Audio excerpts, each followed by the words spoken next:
There's a researcher by the name of Susan Pierce who talked about a lot of things about collecting. They did a big research on collecting. She talked about there being 3 different forms of collecting, so I would say there's probably a 4th, which is the blind boxing ones.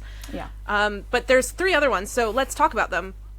The first one is souvenir collecting, which is the idea that you kind of create a romantic life history, is her phrasing, by selecting and arranging your kind of specific material. So this is like, like this curios. thing. Yeah, it's like, this thing means something to me. So it's like, I'm not just grabbing every album, but it's this album I have a specific connection with. This album I have a specific connection with. Or... Yeah, and I think that's probably my art collection, right? Yeah.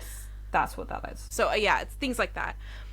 Then you have fetishistic collecting, where it's kind of more about collecting as many objects as possible within a thing. Okay, so the most Superman things. So this is my massive... Whatever, the whole basement is full of Batman. Yeah. Like... Yeah.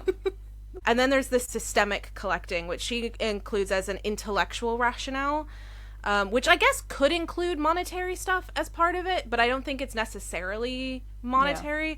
But it's more of there's a specific reason for it that isn't necessarily the reason being a personal autobiography, but it can be for some other pursuit. So, for example, if this is like, oh, there was a mistake on this album, so I'll collect it and have it because it's special and it's unique, and therefore I have chosen it for that reason rather than to just have it. All 3 of these, and 4 of them if we include the blind box kind of collections, are not necessarily like separated from one another. They can coexist and they can kind of overlap, and they can be existing in more than one space at one time, but those are kind of the way that she separated them out.